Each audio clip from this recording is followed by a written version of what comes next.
Hello అండి. ఈనాటి కథలకి స్వాగతం. నేను మీ సీతా మహాలక్ష్మి. ఈరోజు మనం అత్తని జయించిన కోడలు అనే చందమామ కథని చెప్పుకుందాం. అనగా అనగా ఒక ఊళ్ళో ఒక యువకుడు ఉండేవాడు. అతనికి పెళ్లి అయి పెళ్ళాం కాపురానికి వచ్చింది. కానీ అతని తల్లి పరమ దుర్మార్గురాలై కోడల్ని నానా బాధలు పెట్టేది. ఆఖరుకు కడుపు నిండా అన్నమేనా తిననిచ్చేది కాదు. వాళ్ళ దొడ్లో కాకరపాదుండేది. అత్త రోజు కాకరకాయలు కోసి తనకు తన కొడుకు సరిపడినంతే వండి కోడలికి ఒక్క ముక్క దక్కనిచ్చేది కాదు. అసలే కోడలికి కాకరకాయలంటే ఇష్టం. తినేటందుకు లేకపోవటం చేత ఈ ఇష్టం రెట్టింపయింది. కానీ ఏం చేస్తుంది? మొగుడితో మొత్తుకుంటే ఏమీ లాభం లేదాయే. ఎందుకంటే వాడు వట్టి చవట. తల్లికి ఎదురు చెప్పలేడు. ఇలా ఉండగా ఒకనాడు అత్త ఊళ్ళోనే కాపురం చేస్తున్న కూతురి ఇంటికి బయలుదేరి వెళ్ళింది. ఇదే సమయం అనుకుని కోడలు పాదున ఉన్న కాకరకాయలు ఇన్ని కోసి సలక్షణంగా కూర చేసి అన్నం వండుకుంది. అక్కడ కూతురిని చూడబోయిన అత్తను వియ్యాలవారు భోజనమైనా పెట్టకుండా ఇంటికి పంపించేశారు. చేసేది లేక అత్త మళ్ళీ ఇంటికి వచ్చి తలుపు తట్టి కోడల్ని కేకవేసి పిలిచింది. కోడలు పాపం విస్తట్లా అన్నము కూర పెట్టుకుని తినబోతుండగా అత్త కేక వినిపించింది. అంతే, హడిలిపోయింది కోడలు. తన ప్రారబ్ధాన్ని అత్తను తిట్టుకుని విస్తరి ఎత్తి ఖాళీ బిందెలో పెట్టి బిందె చంకన పెట్టుకుని వెళ్ళి అత్తకు తలుపు తీసి అట్నుంచి అటే నీళ్ళబావికి వెళ్ళింది. స్వర్గానికి పోయిన వడేకులు తప్పనట్టు మిట్ట మధ్యాహ్నం వేళ అయినా నీళ్లబావి దగ్గర ఇంకా చాలామంది అమ్మలక్కలున్నారు. వాళ్ళు చూస్తుండగా బిందెలో ఉన్న అన్నము కూర తిన్నట్టయితే వాళ్ళు డప్పేసుకుని కొట్టుకుంటూ ఊరంతా చాటే మాట నిజం. తన అత్తగారికి తెలిసే మాట నిజం. అందుకని కోడలు ఆ సమీపంలో ఉన్న అమ్మవారి గుడికి వెళ్ళింది. గర్భగుడిలో తలుపు బిగించుకుని కూచుని బిందెలో నుంచి విస్తరి తీసి కూరన్నం పెద్ద పెద్ద ముద్దలు చేసి గబగబా దిగమింగింది. ఇది చూసి విస్తుపోయి అమ్మవారు ముక్కు మీద వేలేసుకుంది. అట్లాగే ఉండిపోయింది. ఈ సంగతి గమనించకుండానే కోడలు ఆ అన్నమంతా తినేసింది. ఆమె బావికి వెళ్ళి బిందెలో నీళ్లు చేదుకుని ఇంటికి తిరిగి వెళ్ళిపోయింది. ఆ సాయంకాలం పూజారి మామూలు ప్రకారం అమ్మవారి గుడికి వచ్చి అమ్మవారు ముక్కును వేలేసుకుని ఉండటం చూసి కొయ్యబారిపోయాడు.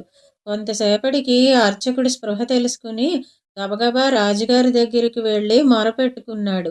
మహారాజా, ఘోరం, దేశానికి పెద్ద అరిష్టం కలిగింది అన్నాడు పూజారి గాబరా పడుతూ. ఏం జరిగింది అని అడిగాడు రాజుగారు.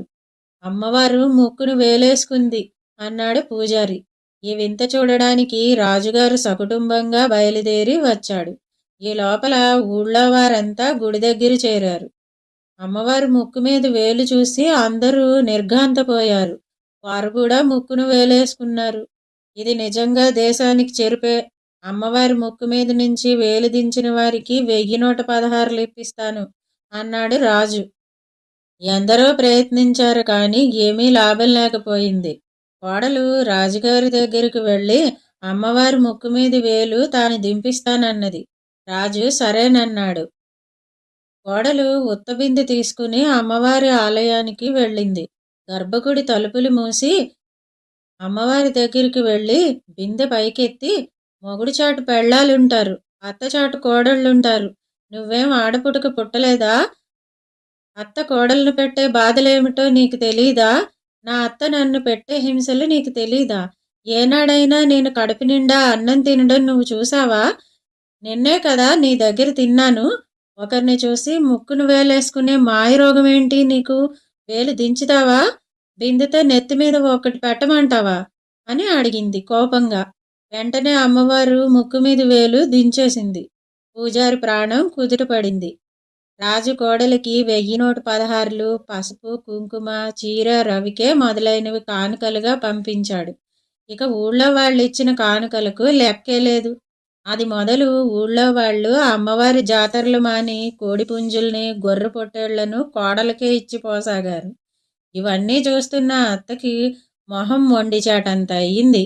కోడలి మీద ఈర్ష్యతో రగిలిపోయింది. ఆమెకు ఈర్ష్య, అసూయతో పాటు కోడల మీద భయం కూడా పట్టుకుంది. ఆవిడ ఒకనాడు కొడుకును పిలిచి వాడితో రహస్యంగా, పెళ్ళాం మహాశక్తిరా బాబు, దానితో నువ్వేం కాపురం చేస్తావు? దానికి కోపం వచ్చిందంటే నిన్ను నన్ను కూడా విరుచుకు తింటుంది అని ఆదుర్దాగా అన్నది. నేనేం చేసేదమ్మా, ఇదివరకు నాకు నువ్వంటేనే భయంగా ఉండేది, ఇప్పుడు నా పెళ్ళామన్నా హడ్లుగానే ఉందే అమ్మా అన్నాడు కొడుకు పిచ్చి మొగం వేసి. కనుకనే మనం యుక్తిగా దాన్ని మారణహోమం చేసేద్దాం. తర్వాత నీకు మంచి బుద్ధిమంతురాలను చూసి మళ్ళీ పెళ్లి చేస్తాలే అన్నది తల్లి. నీ ఇష్టం, నువ్వేం చెయ్యమంటే అది చేస్తాను అన్నాడు కొడుకు ఏడుపు మొగంతో. ఒకనాడు రాత్రి కోడలు నిద్రపోతుండగా తల్లి కొడుకులు చేరి ఆమె చేతులు కాళ్ళు కట్టేశారు. అరవకుండా ఆమె గొంతులో గుడ్డలు కుక్కారు. తర్వాత దాన్ని ఒక చాపలో చుట్టి శ్మశానానికి మోసుకుపోయారు. కొడుకు శ్మశానంలో దొరికిన పుల్లలు మండలు పోగు చేసి తెచ్చి కాష్టం పేర్చాడు. కానీ నిప్పు లేదు. సమయానికి శ్మశానంలో శవం కూడా ఏదీ కాలటం లేదు. నువ్వు ఇంటికి పోయి నిప్పు పట్టుకురా అన్నది తల్లి. నేను ఒక్కడిని వెళ్ళలేను, ఈ చీకటంటే నాకు భయం అన్నాడు కొడుకు. అయితే నే వెళ్ళి తీసుకొస్తా, నువ్విక్కడే ఉండు అన్నది తల్లి. నేను ఒక్కడిని ఇక్కడ ఉండలేను, నాకు భయం అన్నాడు కొడుకు. చేసేది లేక ఇద్దరు ఇంటికి బయలుదేరారు. ఈ సమయంలో కోడలు స్పృహ వచ్చి మెల్లిగా చేతికట్లు విడిపించుకున్నది. చాపలో నుంచి బయటకు వచ్చింది. కాళ్ళకట్లు ఊడదీసుకున్నది. ఒక ఈతబొండును చాపలో చుట్టి మళ్ళీ చుట్టను చితిమీద పెట్టి తానొక చెట్టు ఎక్కి కూర్చుంది. అంతలో ఆమెకు నిద్ర పట్టేసింది. కొంచెం సేపటికి తల్లి కొడుకులు తిరిగి వచ్చి చితి అంటించి పీడ వదిలింది, పద పోదాం అంటూ వెళ్ళిపోయారు. మరి కాసేపటికి ఇద్దరు దొంగలు ఎక్కడో నగలు, పట్టుబట్టలు, డబ్బు దొంగతనం చేసి వచ్చి మన కోడలు ఎక్కి నిద్రపోతున్న చెట్టు కింద ఆగి చితి వెలుగులో సొమ్ము పంచుకోసాగారు. ఆ సమయానికి చెట్టు మీద కునికిపాట్లు పడుతూ ఉన్న కోడలు నిద్రమత్తున తూలి ఆ దొంగల మీద దభీమని పడింది. ఈ హఠాత్ పరిణామానికి దొంగలు హడిలిపోయారు. చితి వెలుగులో దొంగలు ఈవిడని చూసి పోల్చుకుని ఈవిడ అమ్మవారికే పై అమ్మవారని తెలుసుకుని సాష్టాంగ ప్రణామాలు చేసి ఆ తెచ్చిన ధనం, పట్టుబట్టలు, నగలు ఆవిడకే సమర్పించి, అమ్మా తల్లి కాపాడమ్మా, మా ప్రాణాలు తీకు అంటూ చక్కా పారిపోయారు. కోడలు వాళ్ళు వదిలిపెట్టిన నగలన్నీ మెళ్ళో వేసుకుంది. ఉన్న చీరల్లో మంచి తీసి కట్టుకుని తాను కట్టుకున్న చీర విప్పి చితిలో వేసేసింది. మిగిలిన పట్టుబట్టలు, సొమ్ము తీసుకుని తెల్లవారేలోపుగా ఇంటికి పోయి తలుపు తట్టింది. తలుపు తెరిచిన అత్తగారు కోడల్ని చూసి దెయ్యమనుకుని కొయ్యబారిపోయి కెవ్వును కేకపెట్టి పడిపోయింది.